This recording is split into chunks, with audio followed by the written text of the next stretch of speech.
Welcome to MyLife, Chassidus Applied, episode 138.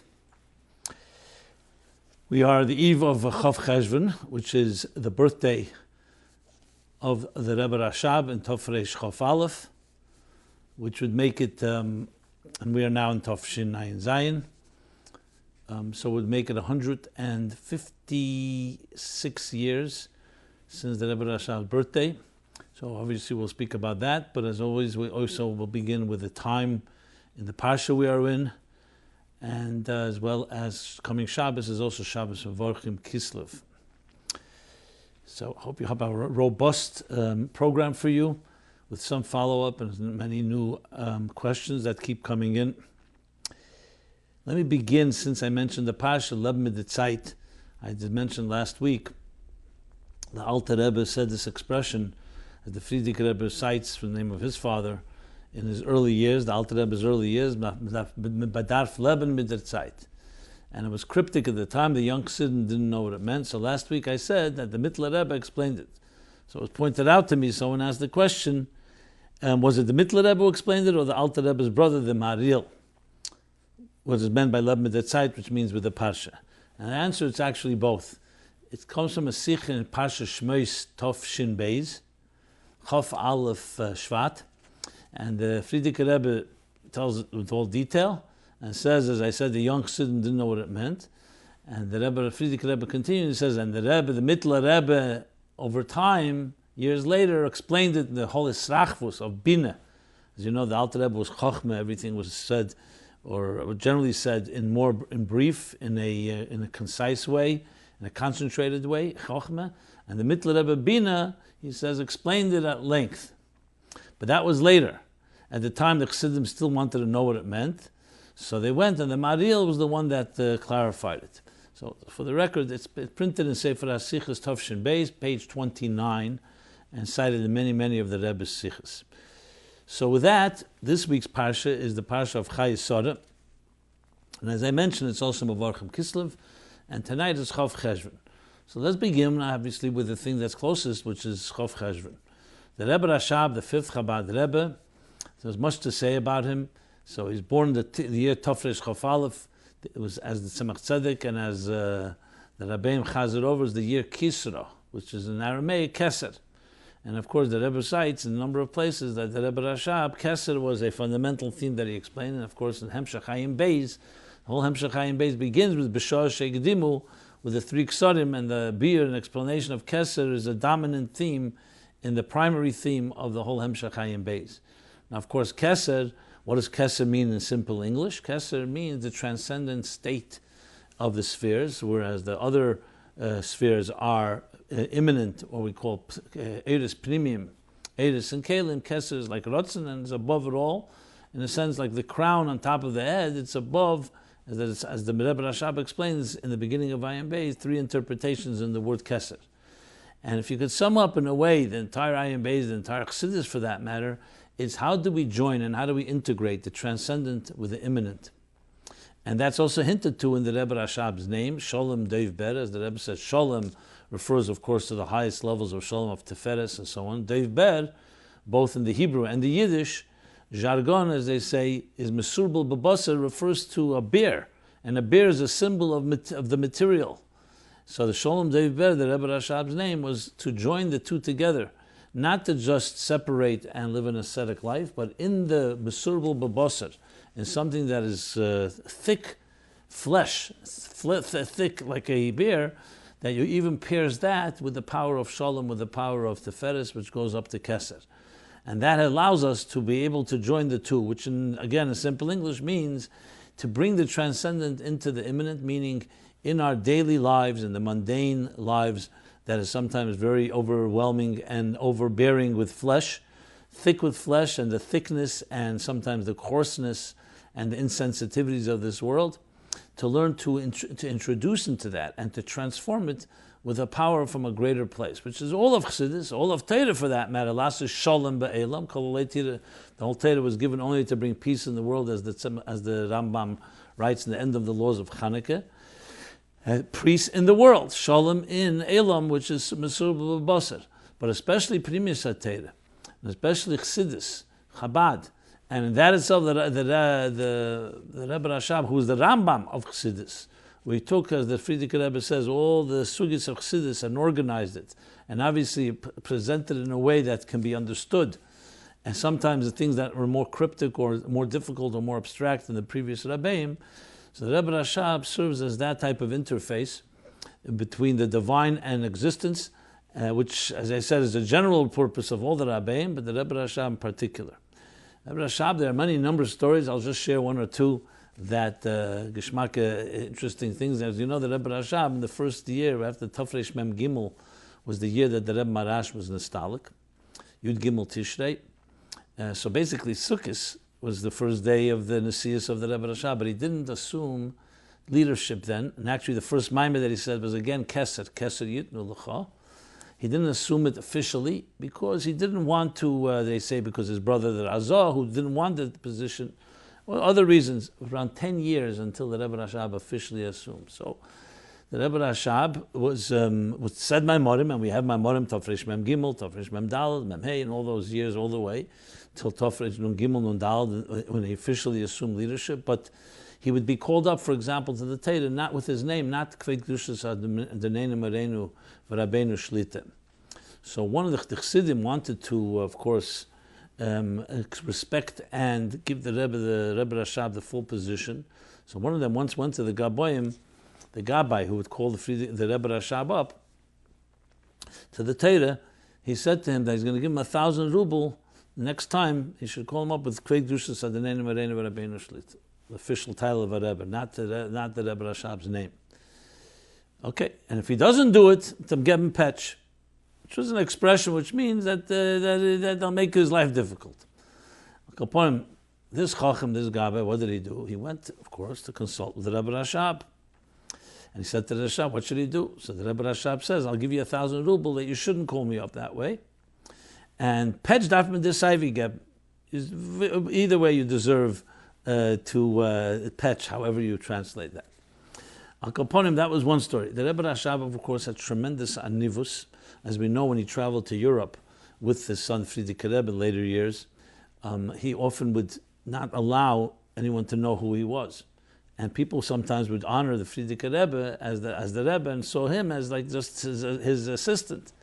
And Frierdiker Rebbe even writes in his Yaman, in his diary, how uncomfortable he was. You could imagine when they called me up to the Torah, this in France or Germany, different places they were, and my father is sitting there or standing there, and I'm being called up to the Torah. You can imagine how difficult it was for me.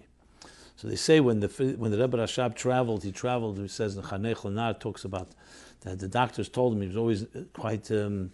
he was always not well. They told him to travel to places which are warm and near water. So the places he traveled to was Menton, which is south of France, which is also the place where he conceived of the foundations of Ayin Beis. A long story about that with Rebbe Rashab standing in a position of meditative position that didn't move for hours and hours and hours, completely in a different time and place. And so when he traveled, apparently right after he became Rebbe, after Rebbe Marash was nostalgic, and he was in some place in a shul, and someone came over. Shalom Aleichem, Vanakum Ta'id. Where do you come from? Where does a Jew come from? He said, from Lubavitch. They said, oh, they heard that there's a new Rebbe in Lubavitch. He's young, but he's a Meiredik Gon, a Meiredik Yir Shamayim. Started all kinds of compliments, pouring compliments on this Rebbe, and they're asking him, is it true? Not knowing that he's the person they're talking about. So the words he said was, but Kumnish zum Taten. He doesn't come to his father. So the Rebbe Rashab did not deny it, but Kumnish, he doesn't come close to his father. This is, of course, the nivus and the bittul of all the Rabbeim, never seeing themselves as something about them. They are simply, as the Rebbe Rashab says a number of times in the Torah Shalom, we read, Mashul Klapper. He's a wake-up, he's a veker, he wakes us up, a shul klapper. In the olden days, in the morning, someone would come and bang on the lodin on the windows and the doors to tell people it's time to wake up to daven. That's how he identified himself. But these shul klappers happen to be neshamas, klolis that gave us not just Chassidus, but they gave us the direction and the guidance and the keiches. And the Rebbe Rashab, of course, plays that particular role where he took Chassidus and turned it into a comprehensive system that you can actually learn in ways that until that point, even though obviously Chassidus was rich and all of that, but did not have the full breadth, and especially in language that each of us can apply. So of course we in Chassidus applied, must pay the great tribute to the Rebbe Rashab in his 156th birthday. This is the Rebbe with Chozer, also in the Rebbe Rashab having founded Temchet Mimim, which was, as he writes in Kunter Seitz Chaim, explaining the reason for the yeshiva was not just to have another yeshiva where they learn Torah. There were many yeshivas, but to build an army. Tzivus Hashem, Kol HaYetzel Mechemes Beis David, the famous sicha of the Rebbe Rashab, an army that would fight, as he says, the two generational challenges. One, Asher Cherfu Ivecha Hashem, those that will challenge God. And Asher Cherfu Ikvis Mishichecha, another generation that may embrace God and can be also fine Eden, as he puts it, fine Jews, but they will challenge and mock and be sarcastic about Mashiach. Now the yeshiva was founded in 1897. Here we're talking now. Then after that came, of course, all the upheavals, and the Rebbe Rashab's Istalkos was in 1920, and we all know that after that came even more difficulty. The real place where this came to fruition is, of course, the Rebbe. And once in 1950, the Rebbe, assuming leadership in a free America, in a free world, was able to truly take these the training camp of what Temchet Mim is meant to be, and turn it into the army of shluchim that we have today, which is all founded by the Rebbe Rashab, who foresaw. The Rebbe says in sicha in Chof Cheshvan in Chof Cheshvan time that this was a literal prophecy, that he foresaw those challenges coming, and the need to have an army obviously armed with nigla and Torah and primis Torah and avedas atfila and kiyum mitzvahs behidur, but to bring it all, not just to learn and to do mitzvahs, but to bring it all to transform and to fight the battles of apathy and complacency and the battles of the godlessness of the modern world, which we shall talk about some more. So the Rebbe Rashab planted the seeds, and therefore, even though it's 156 years since his birth, we see today the importance of that training ground, and I call it specifically that the Kol HaYetzel Mechemes Beis David, the training ground of training and bringing up a generation of young men and women who would go out with Mesiras Nefesh and deal with the challenges that we are dealing with today, and that work continues until we finally bring the Geula. So the Rebbe Rashab. Now, to connect things to Parsha Chayei and Shabbos Mevarchim Kislev, let's start with Mevarchim Kislev, because we know month of Kislev, of course, which always comes right after Chof Cheshvan comes Shabbos Mevarchim. Kislev is the month, besides the month of Chanukah, which is at the end of the month, there's also the month of Yutes Kislev, the month of Yud Kislev, of Tes Kislev, Rosh Chodesh Kislev, and Yudalet Kislev, many days that have Chassidic holidays. Beginning, of course, with Rosh Hashanah of Chassidus of Yud Kislev itself. We have also the Chag HaGeula, as I mentioned, Yud Kislev, the Rebbe, Mitler Rebbe, and his birthday and his Talkus, both on Tes Kislev. And then you have, as I said, Yudal Kislev, the anniversary of the Rebbe, and the Rebbetzin. In Tofresh Pei Tes, they got married, and you have Rosh Chodesh Kislev, the day when the Rebbe came out and went home after the heart attack in Tov Shalom Ches. Bottom line, Kislev is a month, the third month of the year. Tishrei Cheshvan Kislev, as the Rebbe's father explains, is Chodesh HaShlishi of the winter months. Similar to Chodesh Sivan. So Sivan is the month of Matan Torah, the third month after Pesach. This is the third month after Tishrei, also Matan Torah, the Matan Torah of Primis HaTorah. And therefore this month, of course, connected to Chanukah as well, because Chanukah is in light, Shemen. Shemen, Shabbat Torah is Primis HaTorah. Like the olive oil, you don't see it obviously. You have to, it's concealed in the olive. Same thing, Primis HaTorah is concealed until you press it. So we have the connection, and we'll talk about this more as we get closer to those days of the month. So Kislev, of course, therefore continues the theme of illuminating the dark world with what? With the innermost, the Mayon Secho, the innermost well springs, the innermost Shemen Shabbat Torah, which is Rozin Dirozin. Wine is sometimes called Rozin Daraisa, the secrets of Torah, and Shemen is called the secrets of the secrets, the most innermost. And of course, Chayei Sorah has many themes. Chassidus talks about it at length. I'll just focus on one, which is that when do you really see the life of Sarah? You see it after she passes away, which is why this chapter, strangely, is called the life of Sarah. The Rebbe asked the question in many places, many times, Why is it called Life of Sarah? If you want to have a chapter dedicated to the life of Sarah, last chapter is the one that's more appropriate. Vayera. There you hear a lot about Sarah. Here, Vayeishev Chayei Sarah, and what's Chayei Sarah? That she lived 127 years, and she's passed away. And immediately starts talking about Avram Avinu being eulogizing her and looking for a burial place and everything about post her life. And yet it's called Chayei Sarah because the true sign of life is not when you see somebody active. It's what impact they have the day they're not here physically.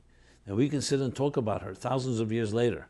And you see the effect she had on Yitzchak. You see on the fact on Vayeishev, Rivka, when he brought Rivka to the oil of Sarah and he recognized that Rivka is like his mother, that means his mother lives on. The qualities, the virtues, the features that live on, they become the models for what we seek for. There are many people that may be powerful, but nobody necessarily remembers them once they're gone. Some people don't even want to remember them.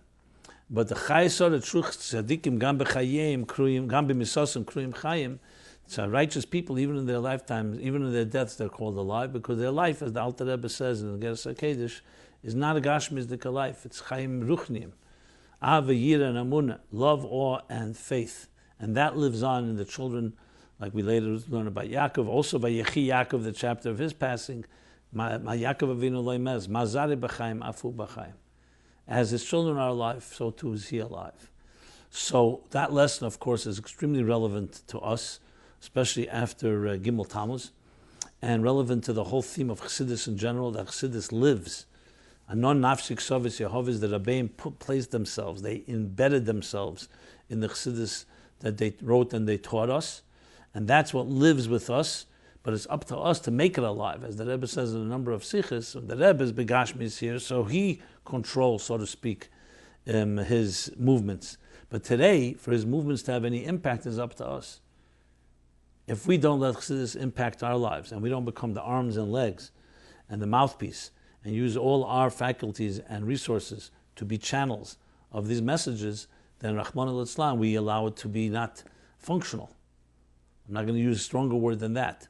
So it's in our power to create a Chayei Sarah, to live by the life and the message of the love and the awe and the faith and the souls of the Rebbe Rashab and all the Rabbeim in our lifetimes right here, which is of course the whole driving engine behind MyLife Chassidus Applied, and hopefully the driving engine behind all our lives, that we see ourselves as soldiers, and we see ourselves as I said, arms and legs, and channels to bring the living message of Chassidus to every person we can reach, and beyond. Okay, with that said, let us go to another day in this week. I don't know if I'll use the word lahavdil, but it's definitely not a Jewish holiday. But the question asked is, what did the Rebbe say about Thanksgiving? So Thanksgiving is this Thursday. And I'm not going to say in the same breath of everything I just described, but nevertheless, since the Rebbe did speak about the day, and with the name, Thanksgiving, so it gives us a certain amount of credence. And the Rebbe spoke, that was in the sicha of Yud Tes Kislev, I believe, Tov Mem Zayin. So exactly 30 years ago, Yud Tes Kislev. We're now in Tov Zayin. So the Rebbe speaks, in those years the Rebbe was focusing and a lot of emphasis on the nature of this country and what's engraved in the currency. In God we trust, and e pluribus unum, which means from the many one. That these are the foundations, the faith and trust, not just faith, but trust in God, the foundations of this country. And the Rebbe saw that as a divine element, as I mentioned a number of times, the sicha of B'Shalach Tov Shemem, that it was an inspiration, a divine inspiration in the founding fathers to establish a country like this, the first institutionalized government that guarantees the sacred rights, the inalienable sacred rights of every one of us, endowed to us by the Creator who created all people equally. Almost line straight out of the Torah. There's an excellent book called On Two Wings, written by a scholar, Michael Novak, where he demonstrates how the founding fathers, in their correspondence and their communications, and he uses the words, based the foundations of this country on the metaphysics of Torah. He doesn't even use the word Bible. Torah. You can check that out if you like, which really, in a way, brings to life the Rebbe's theme that he talked about in so many sichas during the mems. So in this sicha Chof Cheshvan Zayin, the Rebbe spoke about it as well, and also spoke about the president at the time was Ronald Reagan, and spoke about his announcement about Education Day, but also recognizing these foundations. And the Rebbe said that the founding fathers, the people who came to this country first, even before the founding fathers, the pilgrims, they established a day that became a legal holiday, and it's a day called Thanksgiving, thanking God for the miracles, thanking God and recognizing the Hashgacha Pratis, the divine providence that runs everything.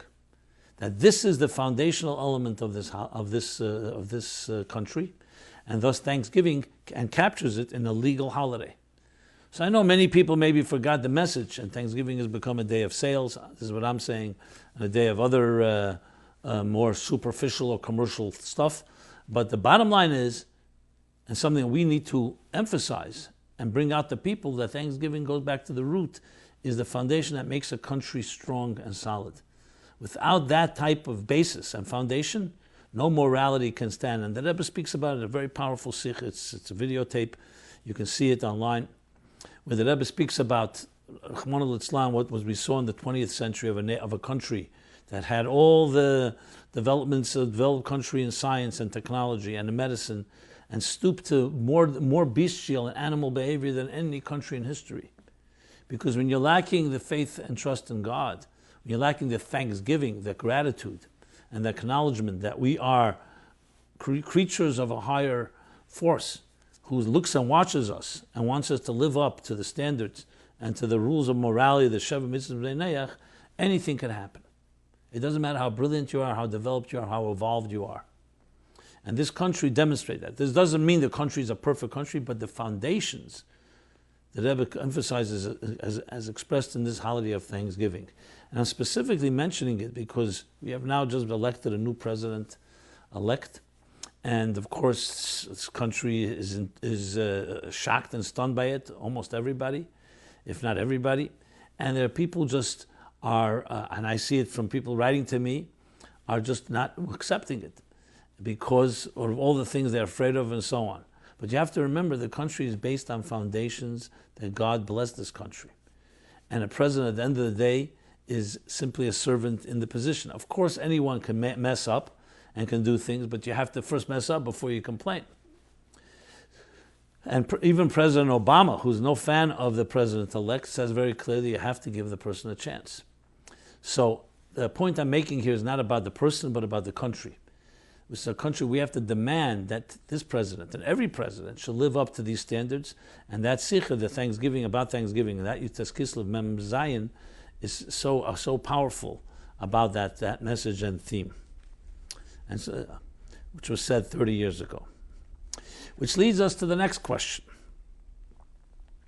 The question is, can we compare today's progressive left to Napoleon as something we can refine as per the Rebbe's historic sicha of Vayeishev Tafshinun Beis?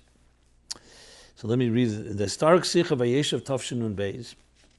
The Rebbe explains that the Alter Rebbe opposed Napoleon due to his godless independence, which would have made material life easier for the Jews, but challenged their spiritual integrity. But today, says the Rebbe, we have the capacity to refine the independence and liberties of the modern world. So the question that's asked is, can we also apply this principle to the progressive left of our times, represented by President Obama and others, as being similar to Napoleon and capacity to elevate and refine and embrace? Well, first let's go back to the sicha itself. It's a powerful, powerful sicha, a good opportunity to mention it again.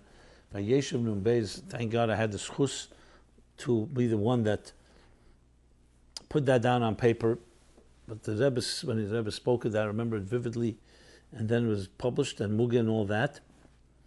And the Lashon the Alter Rebbe uses, Im Yenatzeach Bonaparte. He writes in Rosh Hashanah's base pay, if Bonaparte, which was Napoleon Bonaparte, his family name. So definitely the Yosher Yisrael it'll increase prosperity by the Jews, V'yudim, and their pride and Keren Yisrael and their destiny will be lifted, but the hearts of Jews will be distanced from God. And if Alexander, Aleph, he writes, Alexander from Russia, it was the Russo-Franco War of 1812, if he wins, There'll be an increase of poverty by Jews. V'yushpul ken Yisrael, and their destiny and their welfare will be lowered, but they will connect and bind themselves, their hearts to Vayeishev b'shamayim. Basically, the concern of assimilation, that though Napoleon was definitely promising independence, and as the Rebbe, the Mittler Rebbe writes in his extensive letter, these are both letters that the Alter Rebbe, respectively, and the Mittler Rebbe wrote to Rabbi Moshe Meislish.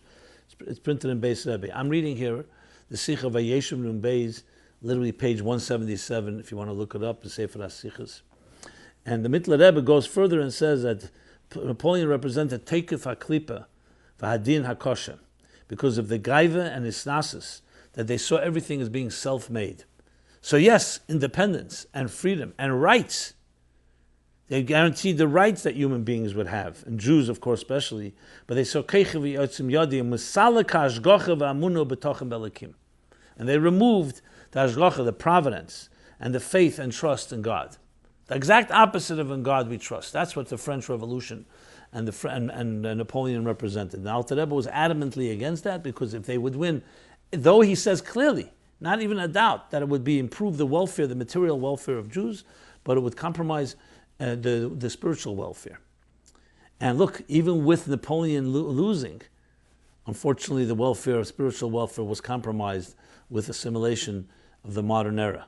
So you can only imagine what would have happened had he had won. And the Alter Rebbe went out of his way, the famous story that he went, and Rosh Hashanah that year in 1812, it would be Tov Kuf Ayin Gimel, the last year of the Istalkus of the Alter Rebbe, that, as again the sicha refers to, was by nature caused actually for him having to run from Liadi, from Napoleon, because he didn't want to be conquered by the French, who were coming quickly and the front lines into Russia.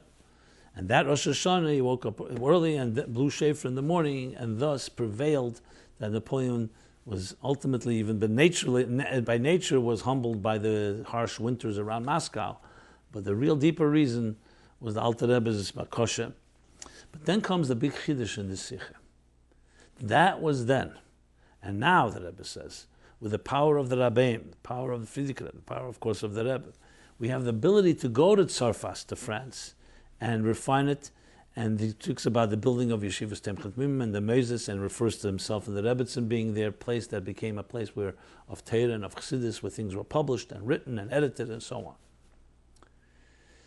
So, of course, now let's apply this now to the question: can we say the progressive left in that same category? So, first, let's make something clear. The Rebbe is not saying that over the years, and by the way, he compares it. I don't know if it's a by the way; it's actually connected to Yaakov Avinu.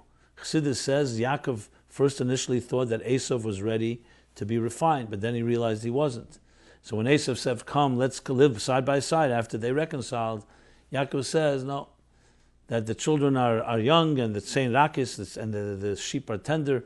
Visnaloli, you go ahead, and I'll come slowly." And Rashi explains, what is he? He knew he wasn't coming, so again a lie. Rashi says, no, he was coming. It will be Vayeishev Hashem Amlucha, the end of Avadya, that ultimately Yaakov will come and meet Esav. But the time wasn't ready. Now we are ready, because at that time it would have been overwhelming to live side by side with Esav. It would have been too challenging. The Rebbe compares that to this difference between the time of the Alter Rebbe and our time. That with the generations, today we have the ability to enter so-called the belly of the beast and not be overwhelmed by it, and actually transform it. But it doesn't say that suddenly Napoleon becomes a tzaddik. He still represents godlessness. In the words here, he still represents the self-made individual, independence, but godless independence. And today when we talk about the progressive left and the way they've termed the words identity politics and all the other things they represent, a godlessness, that, yes, you can compare that absolutely to Napoleon. And that was never something we embraced. It meant that today we're mature enough to deal with it. We're mature enough to handle it and not be overwhelmed. Then the Alter Rebbe sensed, had Napoleon won, what would have happened was that the Libun Shel Yisrael would have been Israel. They wouldn't have a chance to fight. Today we can fight it. That's the difference. And we can enter there. An additional point I'd want to make is that we're also talking the United States. The United States is not France. The freedoms of the United States, as I mentioned before, the Founding Fathers have a basis in God we trust is on our currency. All men are created equal is in the Declaration of Independence. The principles of faith are embedded and part and parcel, an integral part of this nation. Now, that doesn't mean this nation cannot have a group of people or a large group that choose a godless approach. But the nation, the country of the United States, though the Rebbe does not refer to in the sicha, you have to wonder that perhaps part of the refinement that's possible was the creation of a country like the United States. So even Napoleon we can deal with, that's what he says. Definitely a place like here which is based on these foundations. So we have to demand of our leaders and our president and all those in charge to live up to the principles. In France you could say, I don't know today, but then you could say, you know what, Napoleon never said it would be godly. Here they do use the word God. So I would add that element that we have to reintroduce. And in many ways this election was so upended every part of establishment, the Democratic Party, the Republican Party, the liberals, conservatives, the progressive left, the media, the pundits, everybody, is a wake-up call telling us the system that is either godless or self-indulgent, whether it's finance or it's godless in its morality or it's in identity politics and so on, is not working. And let us re-embrace what this country was based on. The success of this country is because of its trust in God. And I want to introduce something that's less known, which is fascinating. Friedrich Rebbe came to America in 1930, first time. Now, he was in many different cities, and one of the cities was Philadelphia, where the Constitution was actually written. And there's a Yoman, a diary that the Friedrich Rebbe wrote about his time. This was exactly this period in time, a little earlier, a little later. The 13th of Kislev is when he was in Philadelphia for a week. He was there for a week. So we're talking about 1930, and now we're talking about 87 years ago. So he was in Philadelphia. And he writes how the mayor's assistant, they let him through, and the honor that they gave him and all that. And these are just giving you a quick excerpt of a few things that he says that are so important. He says, the most significant area in the building where he was taken there in Philadelphia consists of 2 rooms, one of which contains President Washington's chair in which he sat 150 years ago and wrote the principles of freedom of religion and the principles of the law, which gives equal rights to all men. The other room contains the historic bell, Liberty Bell, upon which is engraved freedom for all men. This bell was rung in order to inform the country of the news of liberty. Friedrich Rebbe continues. Obviously he writes in Hebrew, but I'm translating it to English here. So it's called Independence Hall. That was the name of the hall. It still exists, of course. It is considered a great honor to be allowed to enter the room and to inscribe one's name in a book, as well as to lay a wreath of flowers near the bell. People who have been victorious in their battle for liberty are so honored. He continues, the honor was awarded a few years ago to General Fass of France when he visited America. Additional honor given to kings and heads of state is to be allowed to sit on President Washington's chair, in which he sat 150 years ago and wrote the Declaration of Independence. The chair is placed high up and one must ascend a few steps to reach it. The entire area is cordoned off by ropes and nobody is allowed to go up to the chair. When we entered the room where the chair is, the mayor's representative delivered an address in English, the gist of which described how happy they are for the privilege of having such a guest, talking about the Friedrich Rebbe, and who has fought and continues to fight for religion, which is one of the principles of the American Republic. In the name of the city of Philadelphia and in the name of all officials of the city, Mother of Liberty, he blessed the great guest and asked for a blessing for the American public. Friedrich Rebbe says this took 15 minutes. Friedrich Rebbe sat in the chair of George Washington and responded in Yiddish. I think it is obvious that this is a translation. I think it is obvious to everyone what a fine impression such a warm and humanitarian reception would have on someone who is imprisoned for his religious and moral endeavors. It is difficult to find the appropriate words of appreciation. I will just say a few words of heartfelt thanks to God and bless the American Republic. Blessed is God above, maker of heaven and earth, who grants man wisdom. For the good relationship the American Republic has with all nations, for the good care the American Republic bestows upon the Jewish people, the eternal nation, I bless the American public with great success, with all its esteemed leaders, mayors of all its cities, led by President Hoover, the great implementer of principles of religion, spirit, and humanitarianism everywhere. And Friedrich Rebbe said, the great God who created man and endowed him with understanding and bring the true light to humanity, blessed as he, shall give blessing and success to all who fight for justice, truth, and faith. And then he took the flowers, and he actually put the wreath, as is the custom, and before placing it, the Friedrich Rebbe says, I said, liberty based on faith is the most proper and the strongest.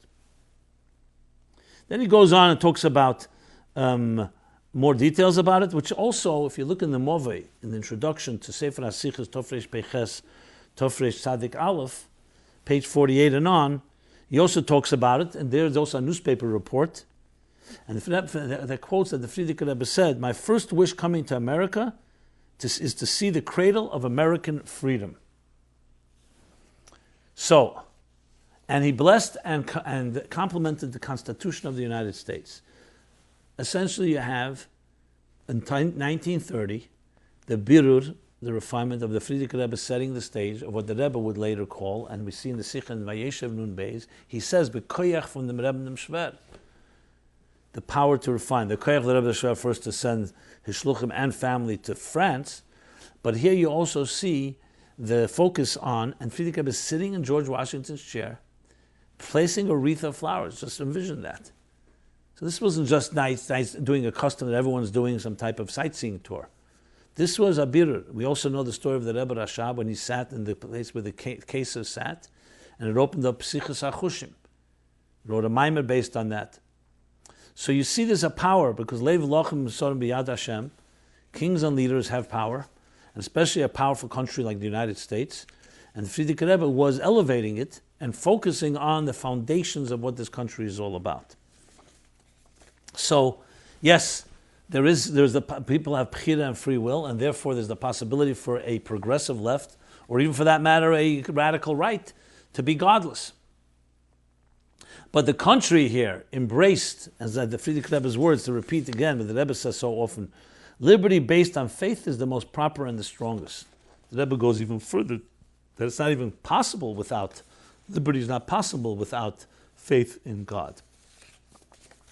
So that's what I have to say about this topic, and obviously the relevance to our time is pretty obvious and clear, so we don't need to elaborate. I did write an open letter to President-elect Donald J. Trump, which focuses on this message of the re-embrace the roots and the country is based on, even though this is not mentioned often was not mentioned at all or often in the campaign. But why shouldn't we call all our leaders to that? Why shouldn't we call the new president to live up to those standards? And that would allay many fears and concerns many people have. I should also add, which is maybe another discussion, there were also 100 years since the Russian Revolution, which was also a tremendous regime change, very different than now. We're living in a freedom and democracy. That was the regime change from the Tsar to the Bolsheviks. First there was a democracy and then the Bolsheviks. And that we shall talk about at another time. Let's move on to the next question, which is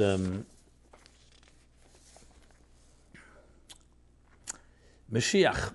Let's talk about Mashiach. Very appropriate. I think I will go the other way around. Let me talk about another question, then we'll talk about Mashiach. Question is, because it looks like it flows straight from this last, how can we measure success? What is the yardstick of success? The whole world seems to be very busy chasing quote-unquote success, an ambiguous destination. What is success according to Chassidus? Is there a universal standard of success? Is it measured differently for a Jew? Many Jews lead good, earnest, and selfless lives. Does this make them by default successful? And more importantly, is success even something we should be pursuing?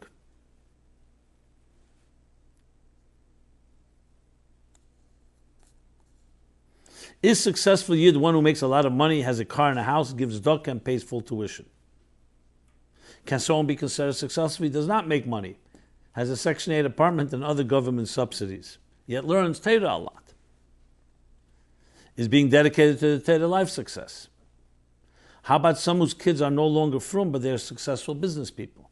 Or are they successful parents? Are their kids considered successful? Or is success simply a personal trait, and if a person goes past his limits, he's successful? Shluchim all look successful, not because they have an income to boast about, but because they dedicate their entire life and family to the Rebbe's cause. Please shed some light. Okay, a very broad question that covers every basically side of the spectrum. Let me just put it in Pashat, simple Asius, and words from a Torah and Chassidus point of view. Use an example. You build a machine, and the machine, a complex machine that's supposed to function and do, let's say, a computer, and has a purpose and its function. What would you call a successful machine and an unsuccessful machine? The answer is very simple. If this machine is fulfilling the purpose for which the engineers designed it and created it, then it's a successful machine. If it's not doing what it was designed for, then it's not successful. The same thing is with the human being. God created us all, complex organisms, complex entities, people, with a purpose, with a mission. Torah and mitzvahs is meant to be the blueprint and the tools, Torah as being the blueprint and the mitzvahs being the tools and instruments of how to live up to the best we can possibly be, to live up to what we were created for, our purpose. If we do that, then we are successful people. We're living up to what our purpose is. If, God forbid, we don't do it to the full extent, the success is direct commensurate and proportionate to our living up to that calling. The fact that a person can make a lot of money, the fact that a person could even do a lot of things, and some of them may be arguably even positive things. The question is, are they living up to their tachlis? Are they trying to live up to it, their purpose?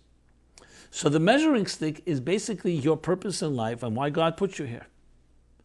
Now we know in Torah, being successful in business, for example, making money, hatzlach in that regard, giving tzedakah, is fine. It doesn't say poverty is the way to be to the way to serve God. It doesn't say such a thing. So each person has to look at themselves and say, why am I here? And am I living up or am I attempting to live up to what I was sent here to accomplish? That's the arbiter, that's the definition, that's the barometer and yardstick of success al pi Torah and al pi Chassidus. Which of course goes back to what we spoke earlier.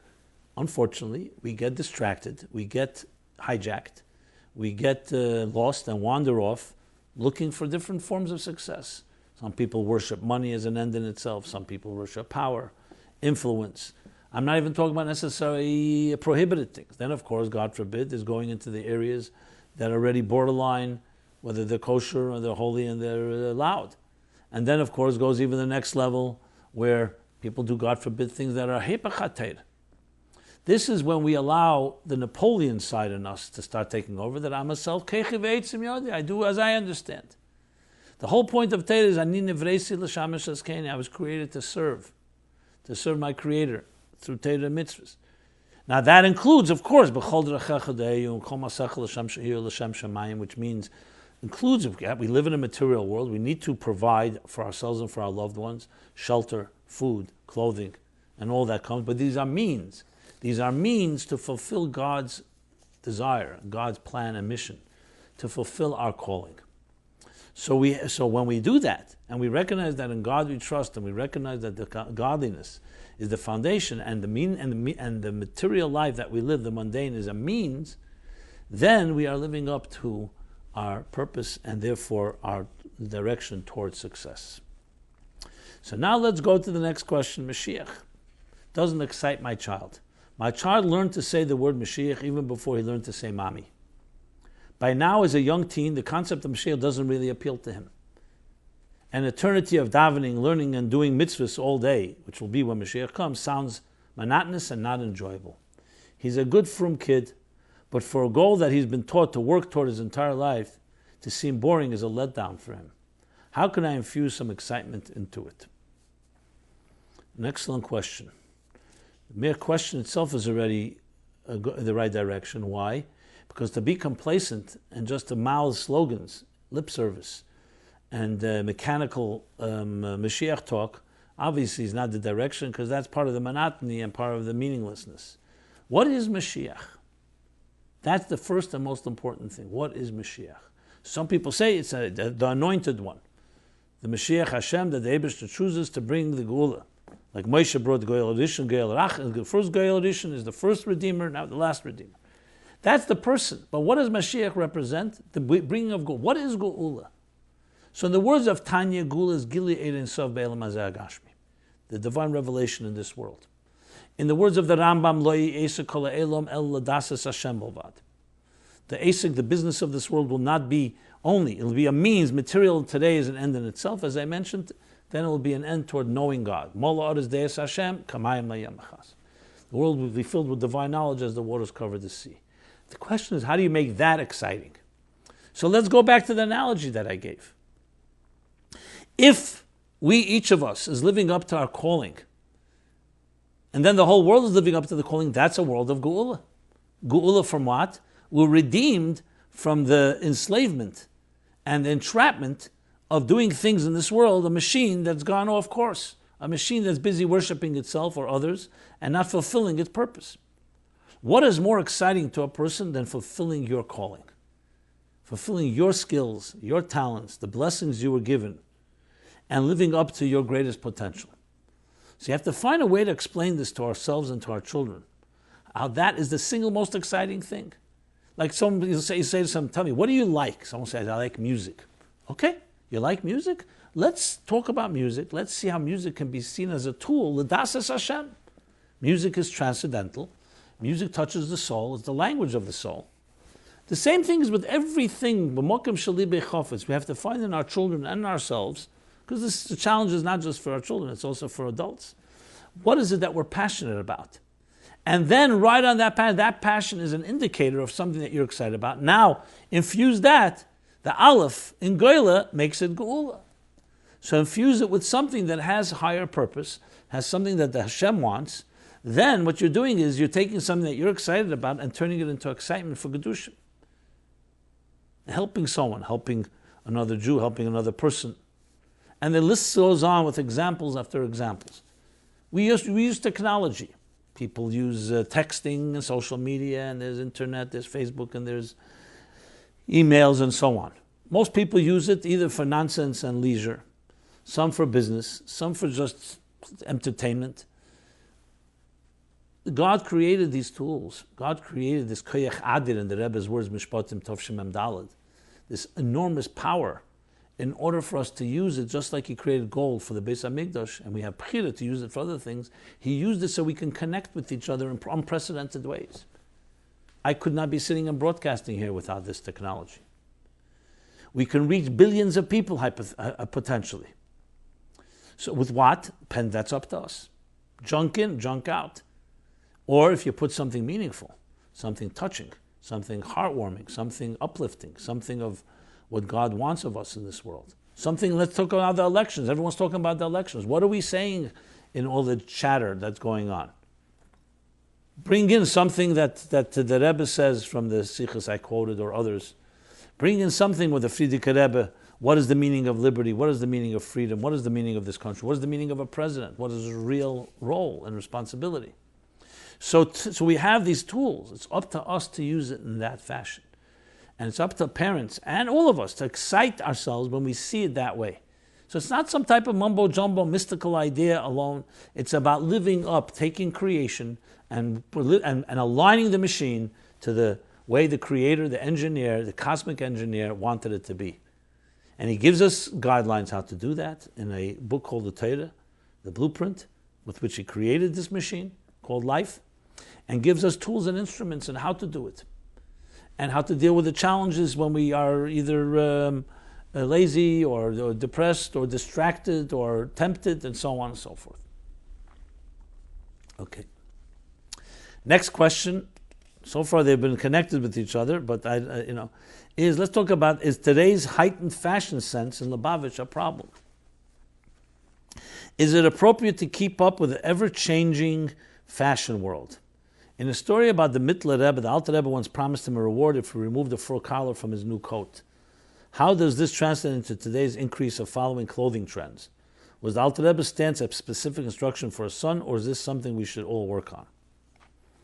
So firstly, it wasn't the Mittler Rebbe, it was the Mittler Rebbe's son, the Menachem. When he got married, he got a gift of a fur coat. In those days, a fur coat was a special coat. And the Alter Rebbe came and told him that if he cuts or takes off part of the coat, part of the collar, the fur, which is the real luxury of it, You'll be with me together forever.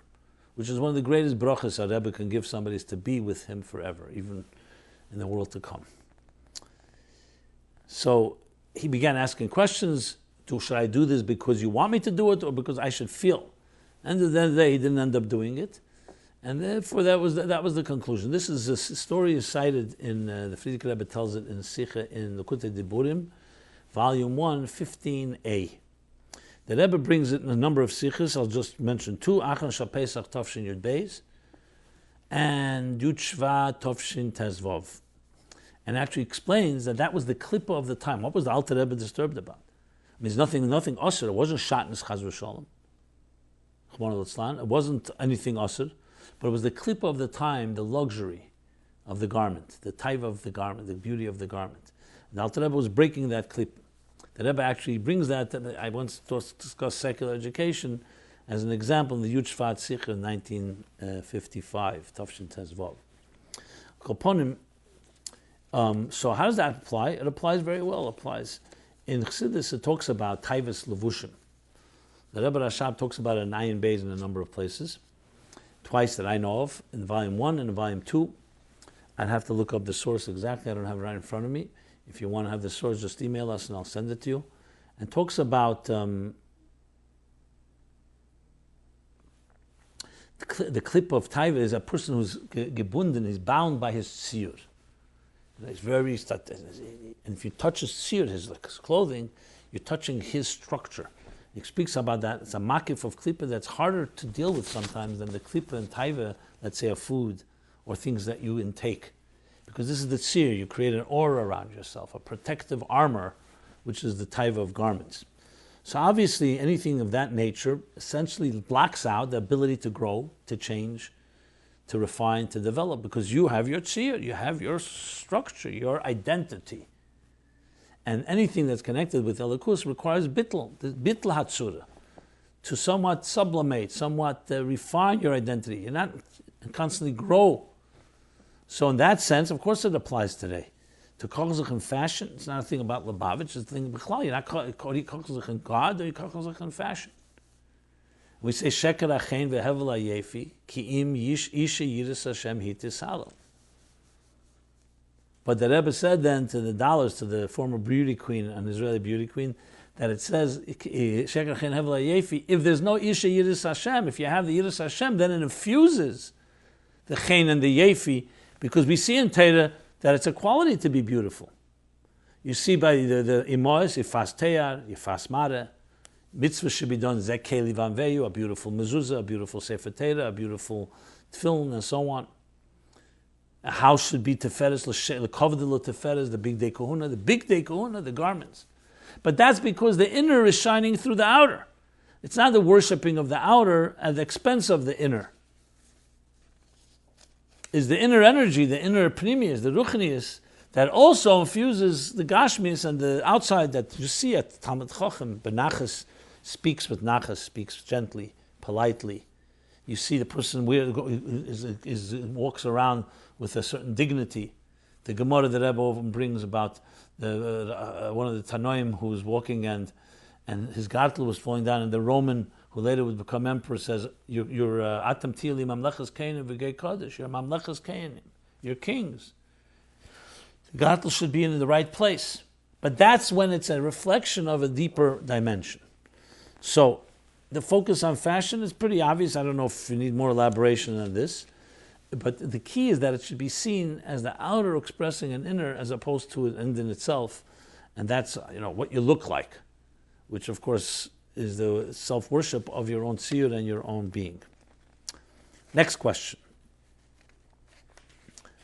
Okay, moving along.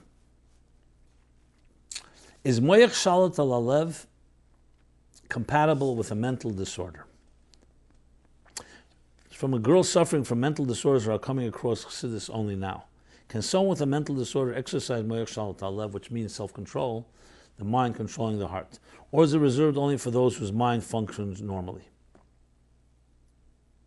How is the concept of moach shalet al halev different than any other midah that we have, that we all have the ability to attain, but just have to tap into? Okay. It's a question that's so sent in, so I'm addressing it, even though these topics are somewhat sensitive, and I'll try to address it as sensitively as possible. Firstly, there's no such blanket question because it's all case by case. When you say mental disorder, it could be a situation, God forbid, in a situation where a person has absolutely no control over themselves, they're incapacitated.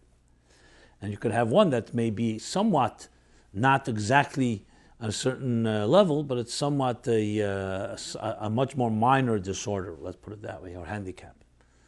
So it all depends. If it's a minor, we know that we expect always from people to be the best, and we shouldn't just write off anybody.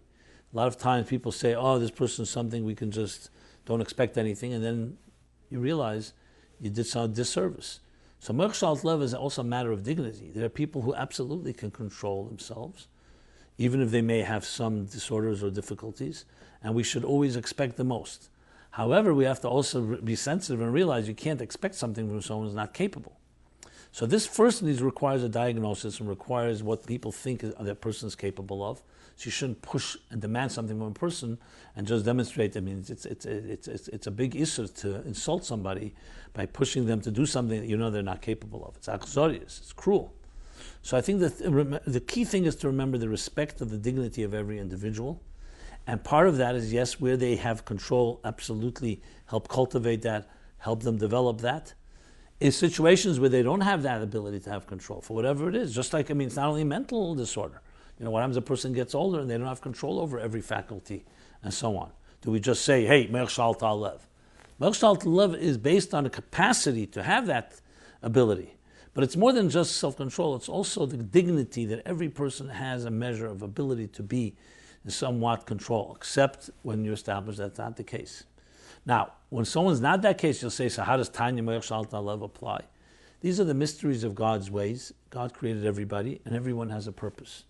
Even someone that we may not see how their mind can control their impulses due to some disorder, that does not mean that they're inferior. It means they're special in their own way, and Hashem will take care of them and their thing, and they have something to contribute that we have to honor and respect. And the worst possible thing is try to fit everybody into our mold or stereotype, what you think is right, and have that extra sensitivity and beauty and the love that comes out when we have that type of relationship, and remembering everyone is created in the divine image. And everyone, why Hashem sends different challenges, that's beyond the scope of our understanding. However, it does not take away from the dignity that everybody deserves. If it manifests that dignity through moach shalet, great. If it manifests in other ways, great as well. Okay. Let me do one follow-up, a follow-up with video games and movies follow-up. Okay, and then we'll do Chassidus question and the essays. So this is a topic I addressed 2 weeks ago, and here's a follow-up. Hi, Rabbi, thank you for answering my question. And that was about, and you can look at the episode 136. For the record, some of you may have asked, everything is time-stamped in the YouTube, which means you don't have to listen to the whole hour or hour and 15 minutes to get to what you're looking for. Timestamp means there's a topic, and right there's a link that jumps straight to the place in that talk or that episode or program that you can follow. So you can, anything we talked about has those timestamps. To do that, you have to go to the video that's on our site, meaningfullife.com/MyLife. You'll see all the archives, and then click on the video itself. It'll take you to the YouTube part, or there's a link to YouTube. That's where you'll find the timestamps.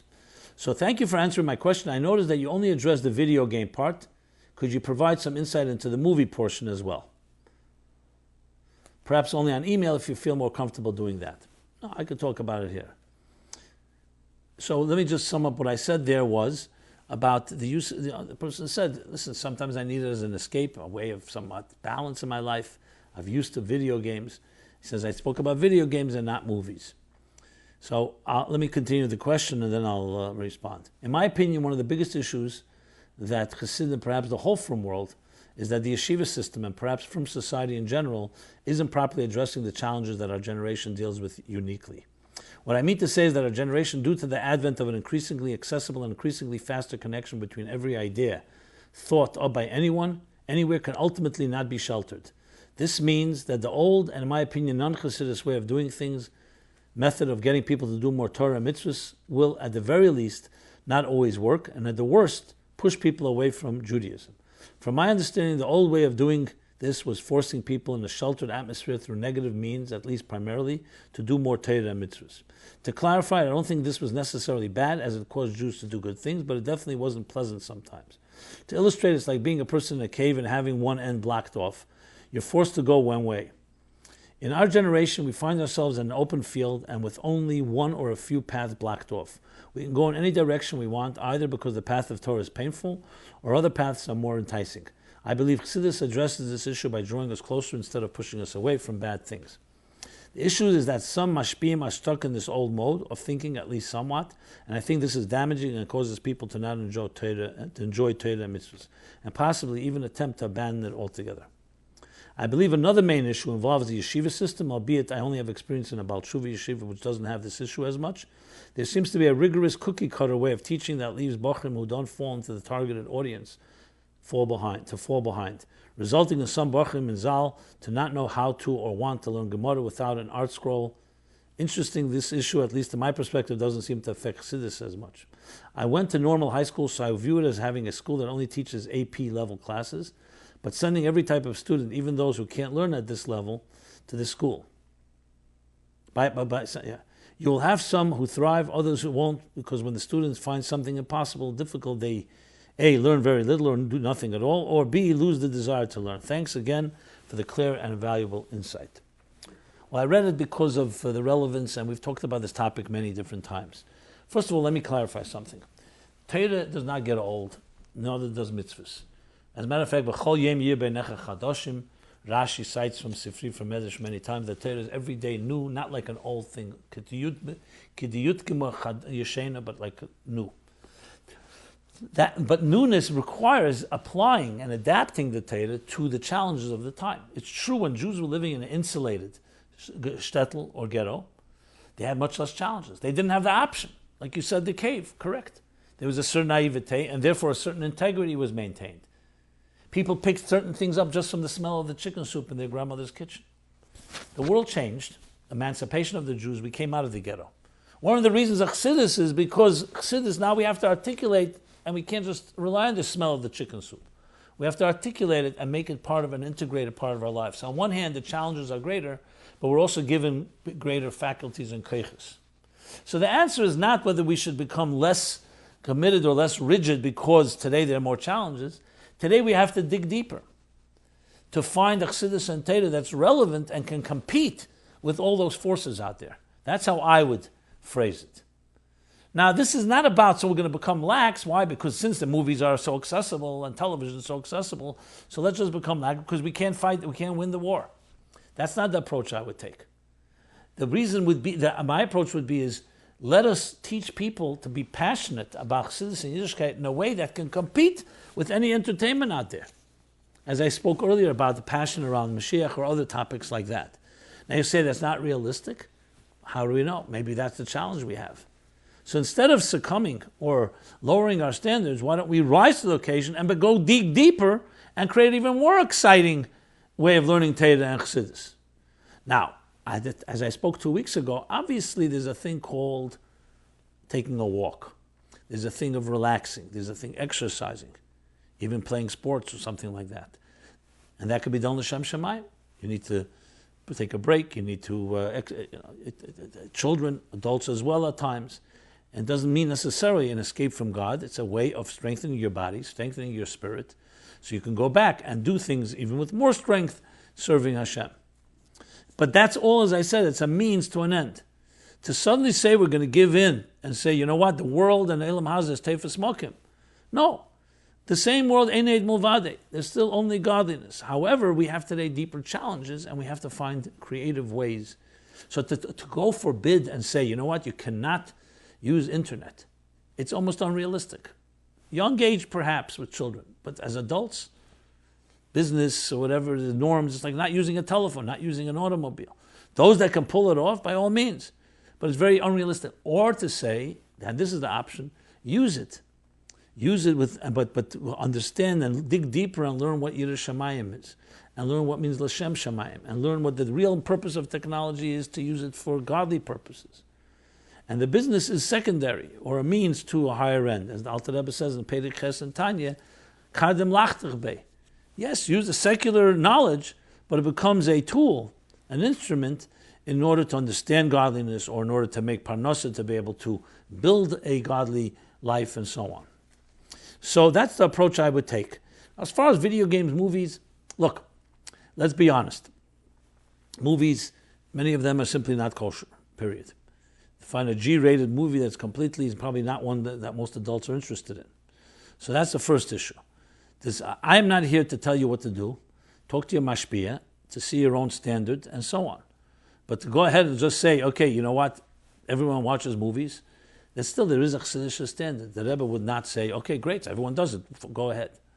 So this is an individual decision, and even if you make it, don't think you're doing something holy, just know that you're doing okay. You're not on that level yet, you haven't reached there, at least aspire to something. Not to become addicted to it. Do something that at least you grow. You don't want to have a situation where you have basically surrendered yourself to the material life, what everyone is doing. Video games, is it equal to a movie? I'm not going to start comparing. Video games, you could say, they're kosher video games that don't have that element that movies usually have, that have human interaction and other things that are less sneezdik and so on. So to start comparing, again, if a person needs it for some peace of mind, video game is no different than playing chess, if you really want to put it that way. Why is it different? It's a way of achieving some calm, achieving some focus, and so on, as I mentioned. So this is really case by case, and I can't really use a cookie cutter model, as you put it, for fitting it to everything. I'm just talking the general principles. And you have to be realistic, so you need a mashpia that can customize a menu for you of a way to grow from wherever you are. And I deal with people all the time, I deal with myself. You have to deal with things that you're either used to, so you slowly grow through it, or you face certain things out as you become more developed, and so on. But above all, the challenge is great for all of us to make Chassidus exciting, and we have a lot of competition. I think that itself is quite a good challenge. Which brings me to, before we go to the Chassidus question, I've been posing the question already now a few weeks, and we're getting more responses. What are the 3 biggest challenges facing our community today? Please send in your anonymous response to that at meaningfullife.com/MyLife. And when I get more responses, we've gotten quite a few, we'll tally them together and I will share the results with all of you, and then we can work on what we can do about these challenges. The Chassidus question. Can you please shed some light on the frequently mentioned concepts in Chassidus, Yosher and Chozer? Okay, sure. So the Hebrew, Yosher means a straight light, Chozer means a refractive light. Technically speaking, it's usually used in Chassidus, the most classic way to understand is the sun and the moon. The sun is Yosher. It's a body of energy with enough fuel to give off heat and light. It does not receive it from anything else. The moon, on the other hand, does not have that. The moon, as we know, is reflecting and refracting the sun. Not quite a reflection, let's say, like a mirror, because that would be then as powerful as the sun, almost as powerful, but a form of, with its own, the lunar glow. So that would be an Chozer experience. The second, that's the marshal. The second way this is explained, not second way, the way this is explained in human interaction would be a teacher and a student. A teacher transmits Yosher, ideas that the teacher is teaching the student. What's Chozer? Chozer is what the student gives back to the teacher. Through questions, you can be machkim es rabbe. You can make your teacher wiser, like the Gemara says, that the teacher, the sage said, I learn much from my teachers. I learn more from my colleagues. And from my students, Yeser mekulam. I learn more from all. What's the difference between how a student teaches a teacher and a teacher teaches a student? Yosher and Chozer. Yosher is the teacher's like the sun, self-generated ideas. Self meaning not self, but coming from his work, his effort. The student is not teaching the teacher and say, hey, let me teach you this idea. The student asks a question or challenges the teacher or doesn't fully understand. The teacher has to dig deeper to present it to the student. That's an Chozer. So in life, we have both of these things. Every relationship, every husband and wife, spouses, have a Yosher Chozer relationship. There's the giving, there's the reciprocal relationship. and both are necessary. So Chassidus, it talks about which is a greater power. So it also talks the difference in Talmud Bavli and Talmud Yerushalmi and Talmud Bavli. Talmud Yerushalmi, you'll see, is much more, much shorter and briefer and concise because it's a Yosher. It tells you the idea. Bachshakim Heshivani is a Talmud Bavli. Zu Talmud Bavli. Machshakim. Bavli is like the word Bovel.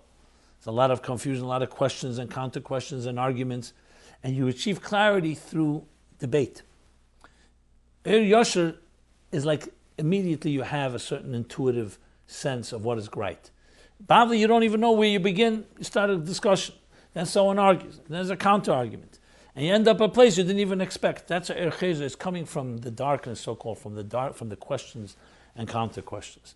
Each one has a quality, Chassidus explains, that the other doesn't have. The quality of Yosher is you're getting it as the source gives it to you. It's pure to the source. Whereas Chozer could often be off, could be because of the coming refractive, it doesn't have that integrity of the original. However, Chozer has the power of penetration, has the power of being integrated. It's worked through. It's not just you're giving off a light. It's been internalized by the recipient is giving you back something. So even within ourselves, Yosher would be something we're given as a gift. Chozer is when we work on it and it becomes ours. And then another energy is introduced, which is the self-generated, the depth. So it may not have the firepower of Yosher, but it has a qualitative power, like the difference between a person who's born smart but doesn't work that hard, or a person who worked very hard and achieves often a depth and clarity that a person who has more brain power than will not achieve. Through Yagia, through effort, through the Luchas Shniyas is like a Chozer, Luchas Hashenis is Yosher. Pesach and Nisan is Yosher, Tishrei and the holidays of Tishrei is Mamat L'mayla is Chozer. So you have this everywhere in life, and it's a tremendous model of how you can address many different things, because let's say you're a teacher in school, you want to teach children the Chozer power. Yosher is meant to so-called plant the seed and generate and get them going, a catalyst. But the Chozer is when you really teach a person methodology that they should stand on their own feet. And ultimately the kavanah, the purpose of creation, God created. And initially it was halos man minei ubei, that God first, the Chofetz Chesed, he wanted to create. There was no one there to wake up, so to speak, God's desire. So he imagined what it would be like, as Chassidus explains. He imagined what it would be like. But after that, every Rosh Hashanah is halos man, we, the Chozer, that we call and we beseech God, come, join us together. There's something about that type of effort. When you get someone who comes to you and you didn't force them, there's a power in that is uncomparable. And someone who either forces or imposes and so on. Matan Torah and Purim. Gemara says in Shabbos, Matan Torah was with all its beauty. At the end of the day, the Jews could say, you compelled us with the har kigigis. Kof aleim har kigigis. He placed the har over them and, like, in a sense, challenged them and said the ultimatum. Purim, kimu v'kibla Yehudim, because now they did it on their own. And that's what we're looking for in relationships. We want people to come back to us, not what we demand. We want them to want. You let the bird fly, and the bird returns. That's a Chozer. So I hope that's helpful. And with that, let's go over to the essays. 3 essays, as always. First essay, reclaiming empathy. Why should we care? Chani Wilhelm, 33 years old. Chabad of Milford, co-director, Beis Chan Academy teacher, Milford, Connecticut. Okay.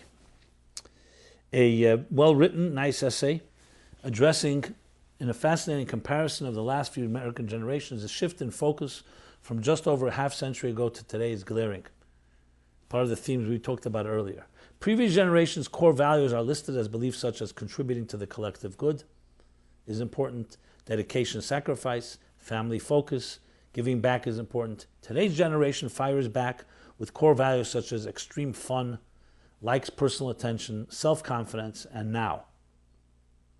So a very telling statement of the new center of gravity of how generations of the millennials, born from 1981 to 2000, have been dubbed the me generation.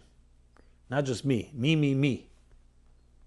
If narcissism, an extreme form of egotism and self-centeredness is classified in part as an impairment in empathy, then it reasons that empathy is the antidote to this ubiquitous self-centeredness. And goes on to explain Chassidus the power of empathy, the ability to understand and share the feelings of another. Avos Yisrael, using Tanya and Chassidus in general, especially the Rebbe Rashab and Chozer, to discuss this, what means empathy through Avos Yisrael, addressing it in the challenges of our society. So I think it's very relevant, especially in context of some of the topics we spoke about, godlessness versus God-centered. And then with methods and approaches of restoring empathy by contemplation of the Chassidic philosophy that we are all truly one. Embrace challenges to your ego as an opportunity to work on humility. 3, stay away from narcissist thought and self-centered behavior. And 4, try to put yourself in the other person's situation. And emphasize that, again, just to show that this is not just about disciplining yourself, that in business and workplace, empathy is pointed to as one of the strongest indicators of success. So when you can explain how this is successful, even for the animal soul, it makes it much more likely that you'll be passionate about it, consistent with what I spoke about earlier. Studies show that training people to be empathetic and to engage sensitively with others will boost a business's success. Okay, this and the other essays can be received if you subscribe to our weekly newsletter at meaningfullife.com, or you go to meaningfullife.com/MyLife/essays-2016.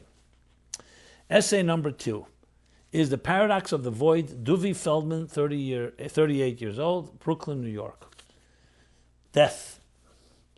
It's an essay that compares death and the transition of death to the Tzimtzum Adishon, whether it's a siluk or helam, is it removal or a concealment, is it as an end in itself or in order to bring revelation, and applying that to how we address a thing like death and the voids in our lives. Again, very nicely written essay that does this comparison and really applies it in a very personal way as well through this essay. Finally, essay number 3 in Hebrew, Loving Your Fellow as Yourself, for real, David Zalmanov, 23 years old, Shliach Yeshiva Gdela of London, Tzfas Israel. I guess that's where he's studying. He's a Shliach, but it comes from Tzfas Israel. So this too is about Avos Yisrael, and essentially taking it and contrasting it to what people call friends today in the social media, and showing the fallacy and the emptiness of those friends and what true friendship is, what true connection with is. Using Chassidus as well, of course, Avos Yisrael, with the sources from Tanya of the Amid Beis and Mitzvahs Avos Yisrael Derech Mitzvah and some of the Rebbe's sichas. So again, a very interesting essay, applying this idea of Avos Yisrael to the superficial love or friendship that we define today in our society. So with that, we conclude the essays. With that, we conclude also MyLife Chassidus Applied, episode 138.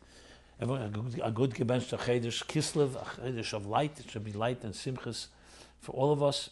I want to dedicate this episode to a real Chassidus She'id, his 10th yahrzeit on Chof Cheshvan, Tzvi Hirsch, Ben Dave Berg Gansburg, Alav Shalom, and may he and his family, may he be a good better for his family and his neshama with the Rebbe, the Chassid, give strength to all those that he had ashpah and beyond, and generations, children and grandchildren and great-grandchildren. May we be zeichet to finally be reunited with all the Rebbe and with all the loved ones, with the Gula Amitis Vashlema.